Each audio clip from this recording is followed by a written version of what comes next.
Assalamualaikum warahmatullahi wabarakatuh. Bertemu kembali di my YouTube channel Margareta Bengkulu. Kali ini saya akan mendemonstrasikan pembuatan sebuah media. Di video kali ini saya membuat sebuah media tambahan untuk pembelajaran bimbingan konseling. Namun sebelum nanti media ini saya jelaskan fungsi dan kegunaannya seperti apa, saya akan sedikit menjelaskan tentang tata cara atau bagaimana kita membuat media ini. Nah, sebelum kita melangkah ke cara pembuatan, saya jelaskan dulu bahan-bahan dan alat yang akan digunakan. Yang pertama, saya menggunakan kardus bekas, boleh kardus apa aja. Yang penting kardusnya masih bersih dan bisa digunakan. Kemudian saya menggunakan bahan yang kedua, yaitu cup air minum seperti ini. Boleh juga cup air minum apa saja. Ini nanti saya membutuhkan sekitar 12 cup ya.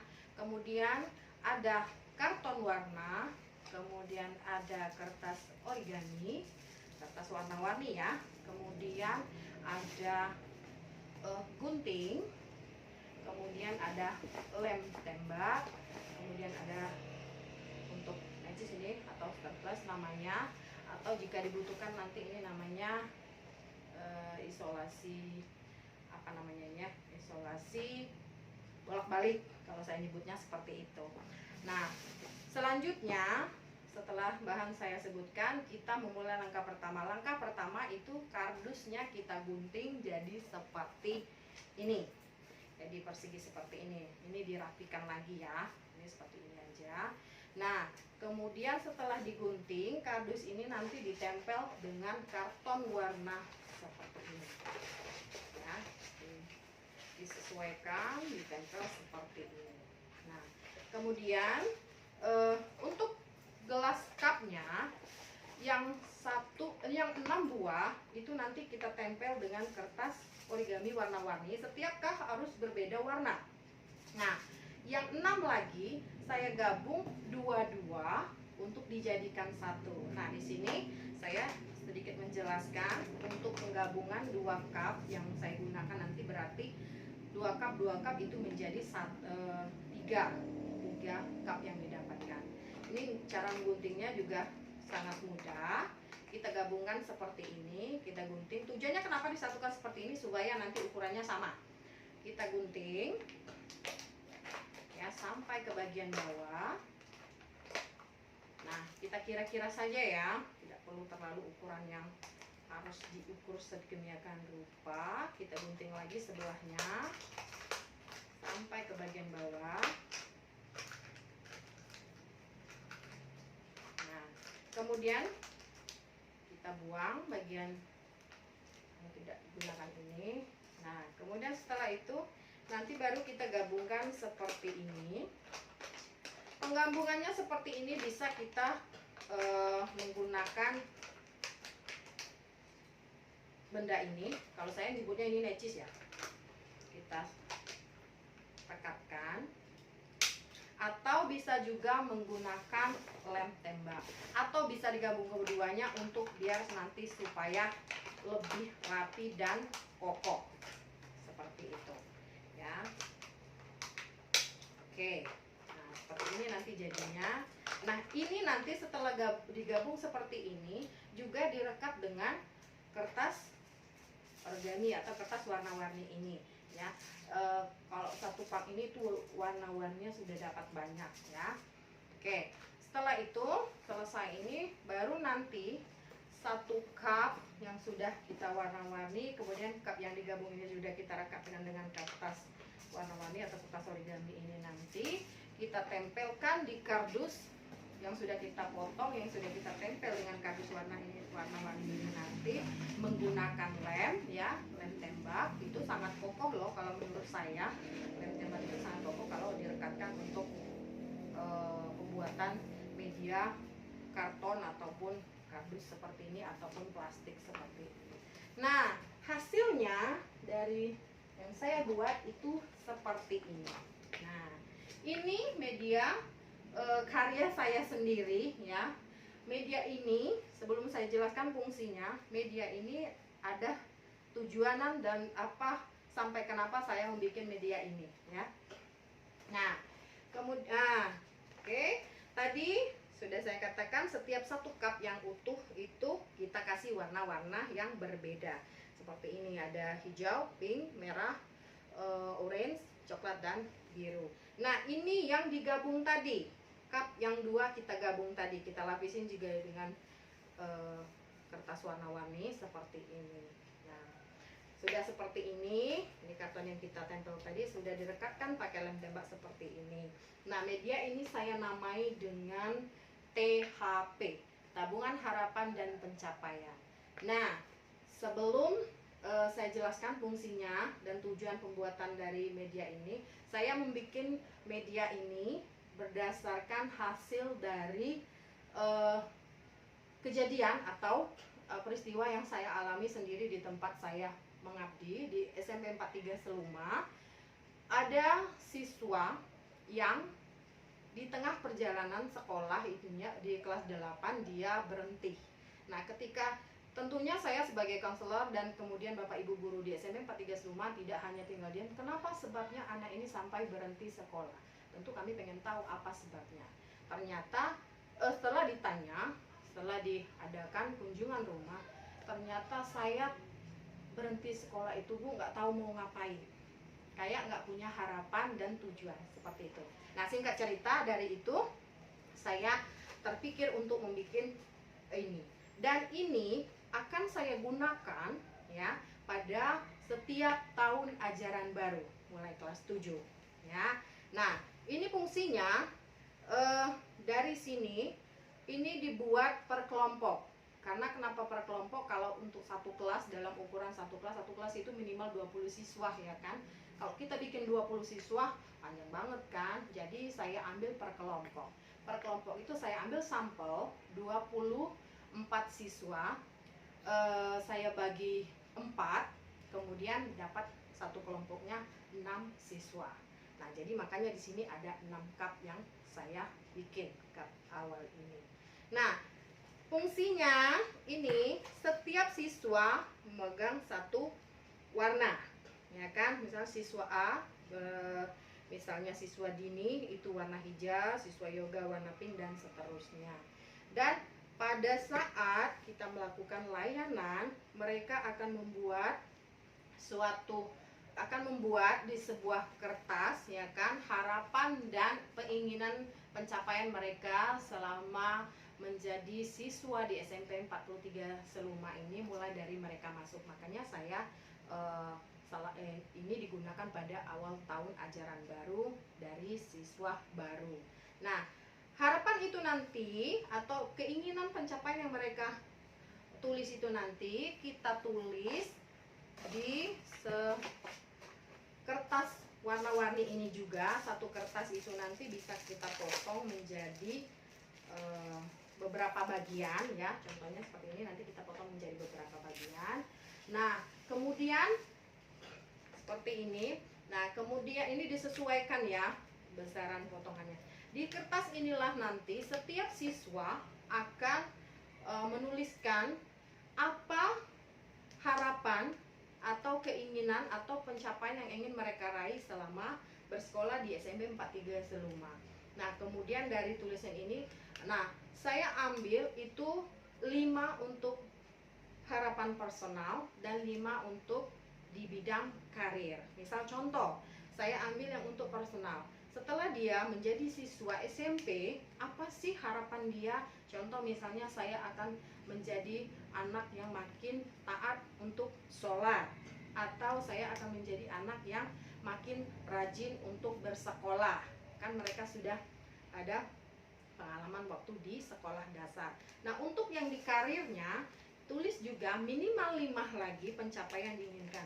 Setelah misalnya saya contohkan, setelah saya menjadi siswa SMP 43 Seluma, saya berharap di semester 1 saya masuk ke 5 besar. Nah, seperti itu dan selanjutnya. Terserah siswa sih mau bikin harapan dan keinginannya apa. Kemudian setelah peserta didik kita membuat harapan atau keinginan pencapaiannya, ini kertas digulung, kemudian dikasih pita, diikat seperti itu, di sedemikian rupa diikat biasa gitu biar dia rapi gitu. Nah, jadinya nanti seperti ini. Nah, seperti ini, diikat seperti ini. Sesuai dengan warna, masing-masing siswa itu harus memilih satu warna. Misalnya tadi Dini memilih warna hijau, jadi otomatis Dini warnanya, tabungannya warnanya hijau. Nah, sebelum ini dimasukkan ke tabungan mereka atau ke kantong tabungan mereka ini, mereka harus menuliskan kembali harapan atau keinginan pencapaian yang mereka ingin raih di SMP 43 Sungai dalam raport pribadi, raport BK pribadi mereka. Nah, untuk raport pribadi mereka, insya Allah saya akan memberikan contoh atau demonstrasi lagi pembuatan raport pribadi BK untuk siswa next di video selanjutnya, ya kan. Nah, kemudian setelah ini, sesudah dibikin seperti ini sesuai dengan warna siswa apa, warna hijau tadi misalnya siswa Dini. Nah, ini warna hijau dimasukkan ke tabung warna hijau, ya kan, seperti itu. Kemudian warna biru misalnya dimasukkan juga ke tabung warna biru, dan selanjutnya misalnya warna orange seperti itu pun, kemudian warna coklat, kemudian warna merah, dan warna pink di tabung warna pink seperti itu. Nah, kemudian apa selanjutnya setelah siswa menaruh harapan dan pencapaiannya dalam kertas yang digulung dan dikasih pita ini, ya kan, di tabung seperti ini nanti tabungan ini akan dibuka setelah di kelas 8. Nah, setelah di kelas 8 mereka akan membuka tabungan ini dan mereka akan mereview atau menilai kembali apa yang sudah tercapai dan yang belum. Kalau sudah tercapai, misalnya ada 3 yang sudah tercapai, misalkan Dini sudah 3 buat tercapai, harapannya sudah terlaksana atau kayaknya sudah terlaksana di kelas 7 itu 3. Nah, 3 ini kita masukkan ke tabung yang paling atas. Nah, yang belum tercapai tetap di tabungan awal. Nah, kemudian ini kita bikin harapan baru untuk THP di kelas 8. Apa pencapaian di kelas 8 atau pencapaian yang ingin diraihnya ataupun harapan yang ingin dilaksanakannya di kelas 8, dia masukkan lagi sini sama seperti awal, dituliskan di kertas warna sesuai dengan warnanya, digulung, dikasih pita, dimasukkan ke sini seperti itu. Nah, nanti pas kemudian setelah di kelas 9 seperti itu, apa yang di kelas 8 tadi sudah tercapai, ya kan, di kelas 8 tadi sudah tercapai, dimasukkan kembali di tabung pencapaian ini. Semua siswa seperti itu. Ini tidak apa-apa digabung karena dia sudah dikasih kode warna. Kode warna masing-masing siswa kan beda warna. Nah, apabila yang di kelas 8 ini misalnya ke-6 siswa ini ada, misalnya ada 2, satu orang 2, satu orang 3 yang belum tercapai, maka dimasukkan kembali di tabungan awalnya masing-masing yang belum tercapai atau belum terrealisasi atau belum diraihnya. Nah, yang sudah diraih tetap di sini. Begitupun di kelas 9, mereka menuliskan harapan dan pencapaian untuk di kelas 9 dan selanjutnya. Nah, ketika sudah di kelas 9 dan mereka dinyatakan lulus, ya, mereka bisa mereview kembali, udah tuh membuka kembali tabungan ini, ya kan, apa saja yang sudah tercapai di kelas 9, kemudian dimasukkan kembali ke tabung yang sudah dicapai ini harapan dan pencapaian yang sudah diraih dimasukkan sini, yang tertinggal dimasukkan ke tabungan awalnya. Nah, di akhir kalau sudah, mereka boleh membawa yang mereka sudah capai itu ditulis kembali di raport pribadi BK masing-masing, apa yang sudah diraih, apa yang belum tercapai, apa yang sudah tercapai. Nah, mereka bisa membawa gulungan tabungan ini untuk di selanjutnya beserta raportnya di sekolah lanjutan selanjutnya, bisa SMP. Kemudian ini tentu kosong kan, dan ini bisa digunakan kembali di adik kelasnya di siswa baru kelas 7. Ini di mana menyimpannya tabungan ini? Tabungan ini disimpan, setiap kelompok ini disimpan di ruangan konselor, digantung. Tujuannya juga ketika ada layanan konseling individu atau di tengah perjalanan peserta didik kita mengalami suatu kendala atau masalah dan diadakan konseling individu, maka kita sebagai konselor juga bisa menggunakan media ini. Kita suruh mereka untuk melihat lagi tabungan apa saja sih yang kamu tabung di sini kemarin, ya kan, kenapa sampai seperti ini, jika itu ada hubungannya ya, sambil membuka rapor pribadi mereka seperti itu. Ini juga tujuannya saya bikin secara tidak langsung untuk memotivasi peserta didik kita untuk terus semangat untuk bersekolah, mempunyai tujuan, mempunyai harapan tentang hidupnya, menjadi siswa dan menjadi anak yang lebih baik di masa depannya. Insya Allah seperti itu. Nah, itu sekilas tentang pembuatan media ini. Ini pure ide saya sendiri. Saya buat seperti ini, saya beri nama Tabungan Harapan dan Pencapaian. Tujuan dan motivasinya apa saya membuat ini semata-mata untuk memberikan semangat lagi untuk peserta didik kita. Nah, untuk selanjutnya semoga video saya ini bermanfaat kepada teman-teman konselor di seluruh Indonesia dan kepada peserta didik kita di seluruh tanah air. Semoga nanti bisa menjadi inspirasi. Dan saya ucapkan terima kasih sudah menonton. Kalau bersedia dengan keikhlasannya boleh di like, komen, dan subscribe di YouTube channel Margareta Bengkulu. Akhir kata saya akhiri. Assalamualaikum warahmatullahi wabarakatuh.